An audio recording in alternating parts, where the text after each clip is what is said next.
Hey everyone, I'm going to make a quick video on using Flipgrid, which is one of the tools we suggested for you, Flipgrid and Padlet, for getting out some of those social questions during your days where you don't have an actual assignment for the students.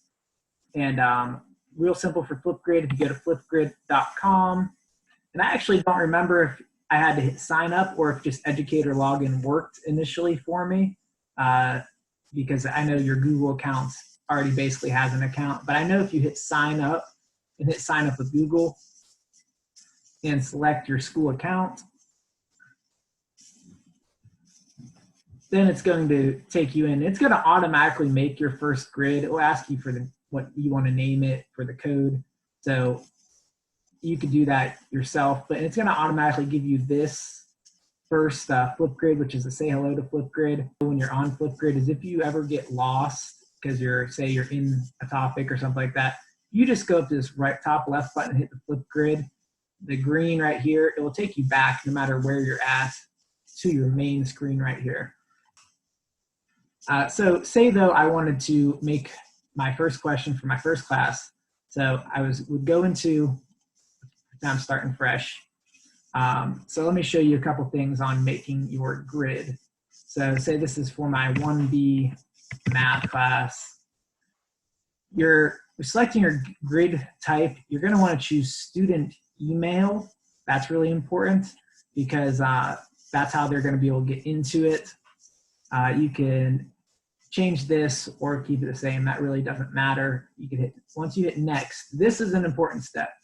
It's automatically going to add the @sumterschools.net email, but you're going to need to add the sumterstudents.net.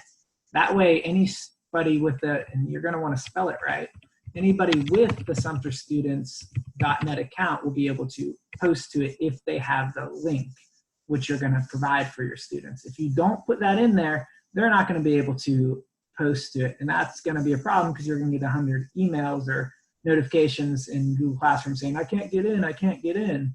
So anyway, if I hit go to my grid here on my teacher view, I can add different topics. So the say hello to Flipgrid is right here. Say I want to add a topic.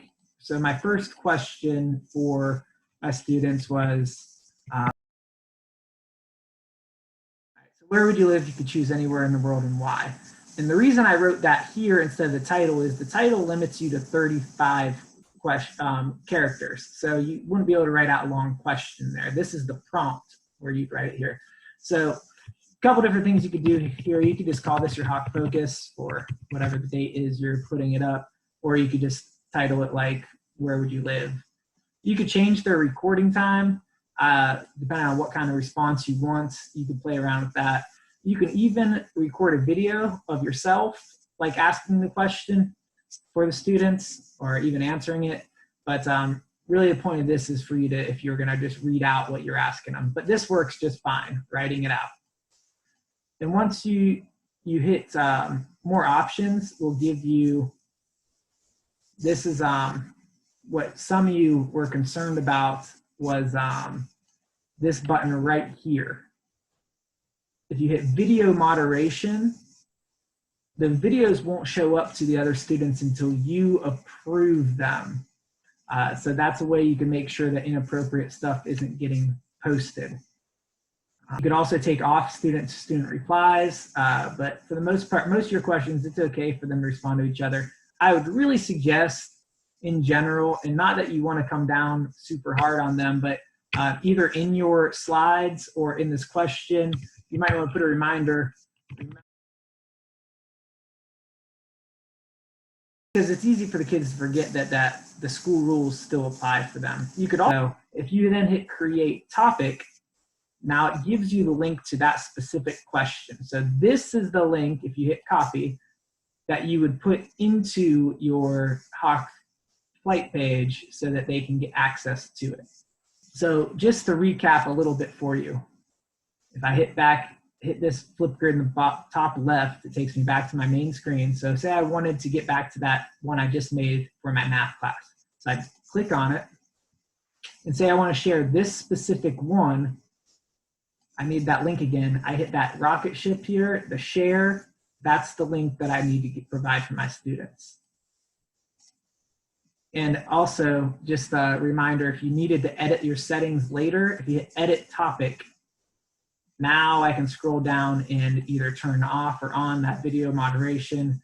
I can even do more settings about how their videos, what kind of editing and features they can put in there. You can play with that. I encourage you to play with this and figure out what the best practices are for it. Because honestly, my use of this is very limited, so I don't know yet. So that's why I encourage some exploration from you. And then you hit this button here, update, to update your settings if you changed anything. So, all right, so now that you've made your Flipgrid though, what is the purpose? So here's just a quick example of one I know that Ms. Martin made.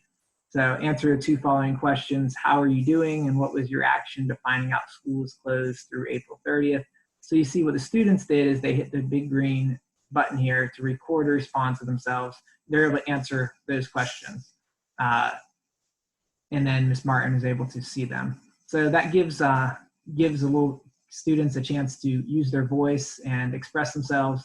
And you'd be interested to see just how hilarious some of them are. So just trying to get some insight into what's going on with our students during this time off. That's a quick introduction to Flipgrid. Hope that helps a lot of you out.